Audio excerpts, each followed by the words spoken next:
Magandang hapon sa inyong lahat. Ito po si Herbert Curia, author, promoter ng Bible Lights Promotion. Kakibat ang ating pananalig sa ating banal na Panginoon Diyos, banal na Panginoon Kristo at gabay ng kalingkuhan ng Santa Maria, ay ating po ay binabahagi sa inyo sa lingkong ito ang mensahe ng ating banal na Panginoon Diyos. Ang tema ng mensahe ng ating banal na Panginoon Diyos ay palayain ang kababaihan sa inequality, karahasan, at magtulungan ng mga babae at lalaki sa pag-ibayo ng mabuting balita. Ang lahat, di ba? Ay magtulungan para sa pag-ibayo ng mabuting balita. Ngayon ay babasahin ko po sa inyo itong mensahe ito ng ating banal na Panginoon Diyos mula doon sa bagong tipan ng mabuting balita ng pag-aari ng ating banal na Panginoon Diyos sa pamamagitan ng banal na Panginoong Jesucristo. At ayon po dito sa kay Apostol San Pedro, Ulo Pedro, Kabanata 3, talatang 1, ito po ang mensahe. At kayong mga babae, pasakop kayo sa inyong mga asawa, at kung hindi pa nahihikayat sa salita ng Diyos ang sino man sa kanila, mahihikayat din silang sumampalataya dahil sa inyong magandang asal. Kaya naman mga lalaki, pakitunguhan ninyong mabuti ang inyong asawa, sapagkat sila'y mahina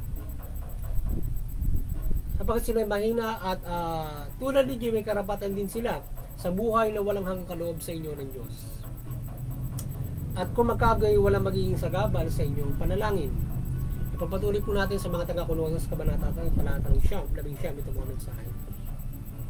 Mga babae, pasakop kayo sa inyong asawa, sapagkat yan ang kalooban ng Diyos. Mga lalaki, ibigin ninyo ang inyong asawa at huwag silang pagmalupitan. Papatuloy po natin sa mga taga-Galatia, Kabanata 5, talatang 2. Ito po ang mensahe. Magtulungan kayo sa pagdadala ng pasanin at sa ganitong paraan matutupad ninyo ang utos ni Kristo. Papatuloy po natin sa 1 Corinto, Kabanata 14, talatang 1. Ito po ang mensahe. Ang pag-ibig kung gayon ang inyong pakamitiin, nasayin ninyo ang mga kaloob ng spiritual, lalong-lalo na ang makapagpapahayag ng salita ng Diyos. Papatuloy po natin sa 1, Kabanata 15, talatang 13. Ito po ang mensahe. Ito ang aking utos, mag-ibigan kayo gaya ng pag-ibig ko sa inyo. Walang pag-ibig na higit pa sa pag-ibig ng isang taong nag-alay ng kanyang buhay para sa kanyang kaibigan. Papatuloy po natin kay Apostol Marcos, Kabanata 9, talatang 50. Ito ang mensahe. Ito po ang mensahe. Mabuti ang asin, ngunit kung mawawala ng lasa, paano ito mapapaalat muli? Taglay ninyo ang katangian ng asin na sa gayon magiging mapayapa ang inyong pagsasamahan. Ito po ang mensahe at salita ng ating banal na Panginoon Diyos. Ating pong pasalamatan ng ating banal na Panginoon Diyos. Ngayon ay paliliwanag ko po sa inyo ang mga mensaheng ito mula doon sa tema na talakayin ang kababaihan sa inequality, karahasan at magtulungan ang mga babae at lalaki sa pag-ibayo ng mabuting balita. Nais pong ipabatid sa atin ng ating banal na Panginoon Diyos na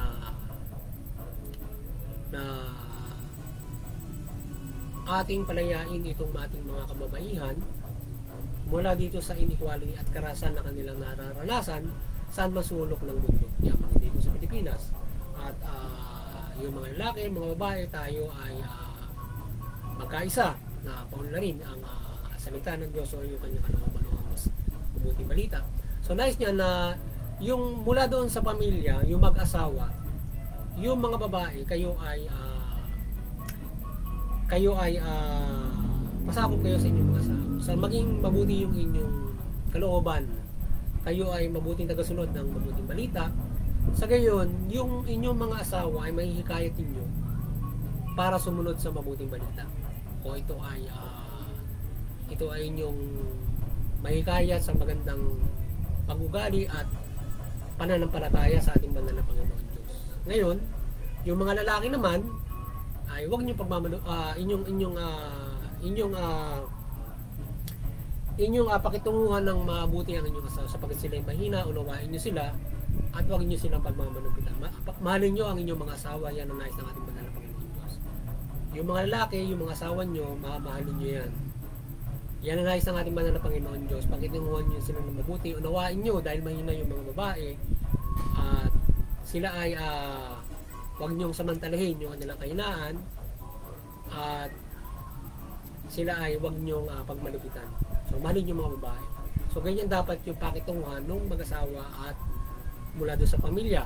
Ganyan din doon sa inyong mga anak ng mga babae at doon sa ating mga kapwa-tao ng mga babae. Tayo ay sa bawat isa, tayo ay mayroong pagmamalasakit at pagmamahal sa isa't isa. So tayo mga lalaki, huwag tayong abuso sa mga babae. Mahalin natin sila, yung mga kababaihan. So hindi natin sila dapat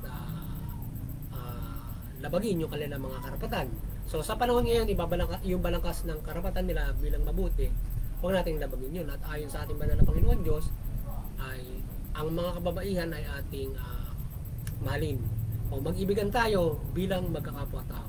So doon sa mag-asawa, mula doon, pati doon sa mga kapwa natin, kung gaano natin, kung bahal natin ang Diyos, ibigin din natin yung ating kapwa. At particular yung mga kababaihan, hindi lang kapwa lalaki, kundi particular yung mga kababaihan, ating mahalin sila at huwag natin sila pagmalupitan at huwag natin silang abusuhin. So yun ang ating dapat na pakikitungo sa mga babae. So yung inequality ay mawawala, sila yung makawawala doon sa inequality, makawawala sila doon sa karahasan kung tayo ay magpapairal ng mabuting balita. Mula sa particular, magmalasakit tayo sa babae. So, yung pagmamahalan ng bawat isa, kung iiral yun, hindi mo magmamanupit sa mga babae. Kung ikaw ay may asawa, hindi mo pagmamanupitan yung asawa mo. Kung ikaw, yung kapwa mo tao ng mga kababaihan, hindi mo pagmamahalan, lalo na yung mga anak mo. Diba? So, hindi ka abuso na sila ay pagmanupitan, saktan, etc. Iba't ibang uri at klase ng mga abuso. At hindi po na marami yung mga abuso, arasan, at lalong-lalo na yung mga exploitations yan, may iba't ibang mga bagay. So may iwasan yan kung tayo ay mamahalin natin yung mga kababaihan bilang nais ng ating banal na Panginoon Diyos. Kaya yung mga babae at lalaki ay kinakailangan magtulungan kayo sa inyong pamilya para kayo ay makapamuhay na maayos at gayon din doon sa ating mga kapwa-tao. Tayo ay magtulungan sa ating pamumuhay, yung mga bayan at kailangan. Lalong-lalo na doon sa pagpapalaganap ng mabuting balita. Sapagkat yan ang nais ng ating banal na Panginoon Diyos na ating bitiin ang pagpapalaganap ng mabuting balita o ang salita ng Diyos ay ating maihayag. So yun, lalong-lalo na mula doon sa pamilya, aside from doon sa mga kapitbahay mo na babae o kaibigan mo, kayong mga mag-asawa ang higit na mayroong relasyon na makapagpapalago ng salita ng Diyos. Yan. Kaya yung kung lalaki o babae, hikayatin nyo yung asawa nyo, pagtulungan nyo makapagpahayag ng salita ng Diyos o makapag-impart nito sa iba't ibang pamamaraan kung paano kayo makapagpapalago ng salita ng Diyos. Yan, aside from that, doon sa iyong kapwa-tao. Yan. Hikayatin yung mag-asawa, yung mga kapitbahay nyo, kaibigan, yung mga ganun mga bagay. At iba't ibang mga bagay kung paano kayo nakipag-relate sa komunidad para magpalaganap ng mabuting balita. So yan, dapat mga mga bagay. Alam dito sa internet, yan, makatutulong kayong mag-asawa, makapagbahagi sa internet or iba't ibang parts para kayo magtulungan upang makapagpahayag ng salita ng ating banal na Panginoon Diyos. Yan. Kaya sundin natin yung utos ng ating banal na Panginoon sa Kristo, tayo ay mag-ibigan. So yan. At ang higit sa lahat yung mga lalaki, hindi mo dapat, kinakailangan yung mga kababaihan, minamahal natin sila at sila ay hindi natin pinagmamalupit. At higit sa lahat, kaya natin ibigay yung sarili natin para sa ating minamahal ng mga kababaihan. Mga ganon. Tipong kaya mo sa lagi ng mga palakol, tatama sa kababaihan. Ganun, mga tipong, o mga sibat, mga tipong ganon mga pangmakata. Pero ganon talaga ang katotohanan na pinakita ng ating Panginoon sa Kristo na kaya mo sa lagi ng lahat para sa mga kababaihan. Mga ganon, kaya mo ibigay yung sarili sa mga kababaihan. Yan, mga ganun, yan, pangunahin sa ating sa mga kababaihan o kapwa-tao natin na tayo ay may malasakit para ibigay natin yung ating sarili para sa ikabubuti at ikaliligtas ng ating kapwa. Lalong-lalo na siyempre kayo mag-asawa, kaya mo ibigay yung sarili mo doon sa asawa bilang asawa mo, mahal mo, bilang kapwa mo at nais ng ating banal na Panginoon. Hindi mo lang siya kapwa-tao, ang asawa mo, siya'y asawa mo at kay-isa. So, kaya mo ibigay yung sarili mo para sa kanya. Kaya lang, at hindi mo siya pagmamalupitan na nangyayari ngayon na karasan yung mga babae, nakapatay, yung mga babae, syota pa lang, gano'n na. Mga iba't ibang mga relasyon, ang daming balita na mga ganyan. So, mayroong latest pa nga ngayon, nawawala, di ba? Mga ganun. Kaya napakarahas na yung mga babae ay at papatulan ng mga lalaki. Kaya kung tayo ay yung mga lalaki, kagaya ng nating pakikirap natin sa mga lahat, sa lipunan, kapwa natin lalaki. So kung tayo ay sumusunod sa mabuting balita na pagtitimpihan natin yung mga tarantado sa labas, sa komunidad o sa kung saan man lugar, lalong-lalo yung asawa mo kahit mo ang hirap ayun. So ngayon, mapagtitimpihan mo siya at siya ay mamahalin mo, unawain mo at patuloy mo siyang mahikayat para doon sa pagpapalago ng mabuting balita. Ngayon, at kung siya ay nagkakamali, ay unawain mo siya para maging mahusay yung inyong pagsasama. Parang ang asin na sinasabi, hindi dapat iyon tatabang. Kasi pag tumabang, wala na. Yung tinatawag na tawag doon, maghihiwalay na kayo, yung separation na, yung mga pinapasambatas ngayon na mayroon ng mga mga separation. So yun ay para hindi man tong sa kawalan ng yung samahang parang asin na kayo ay may mahusay na masama, mapayapa, mahusay, ay kailangan lang palaging ganun yung inyong samahan. Parang kayo ay palaging malapot, mga ganung tipo.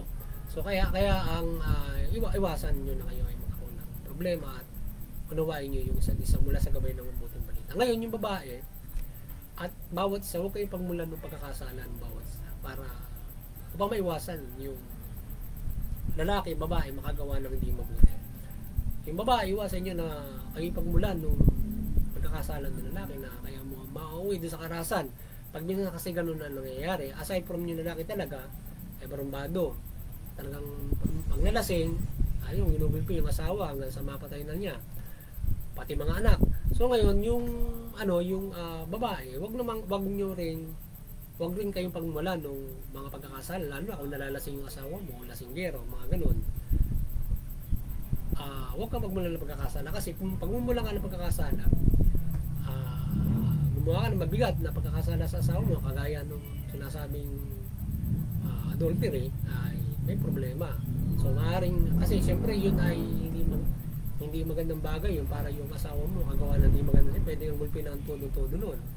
O ano pang magagawa niya mas mabigat sa iyo dahil nga sa pagkakasala mo. Kaya iwasan yung pagkakasala. Siyempre yun naman mga lalaki, kung nagkasala na gano'n, pinitin nyo na maunawa siya or patawad or kayo ay muling ma-restore nyo yung relationship kung nagkaroon ng mabigat na pagkakamali o anumang uri ng pagkakamali ng asawa mo. Kaya maiwasan yung mga sobrang sigalutan para hindi mauwi doon sa karahasan ng bawat isa. So yun. At maliban dyan doon sa ganong klase na nagmumula sa mga problema, yung pangkalahatan, syempre yung halimbawa, marami ang problema ngayon sa lipunan, yung mga sindikato, human trafficking, yung mga babae ang biktima, prostitution, mga forced labor. No, pagka hindi ka natrabaho, gagawa ka ng hindi mabuti. Karahasan, di ba? Prostitution, kapag hindi ka sumunod sa pag-prosti, gugulpihin ka, gagawa ka ng hindi mabuti. So yun. Kaya, taas na uwi, papatayin ka, mga ganon. Kaya napakalupit nung nangyayari sa lipunan na nasasadak sa ganyan mga bagay. So tayo ay magmahal sa mga kababaihan. So ngayon ay sana ay yung tayo ay magkaisa, yung mga babae at lalaki, mula doon sa mag-asawa, pamilya, at lalong-lalo yung buong pamilya sa pagpapalaganap ng mabuting balita. At kung iiral ito, ay maging mahusay ang ating lipunan. So mawawala yung mga karahasan na yan. So sana makiisa ang lahat at kayo maliwanagan ng mabuting balita.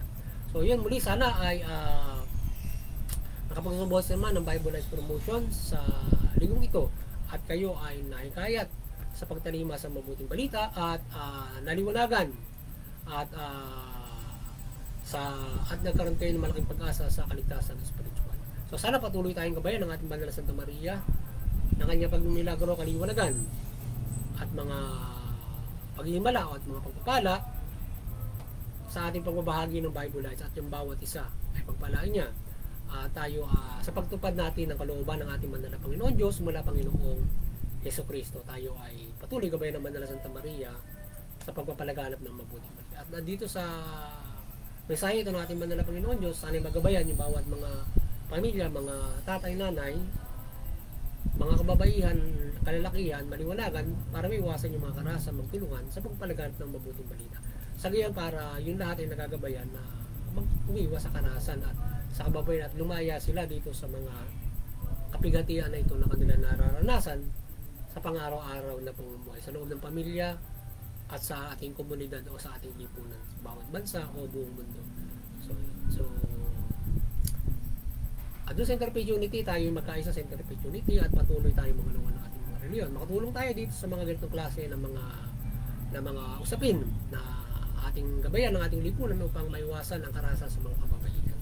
At yung kanilang karapatan ay nare-respeto ng marami kung magagabayan, lalo na kung magagabayan sila ang bawat isa ng ating mga magkakaisa sa ating mga reliyon. Yan.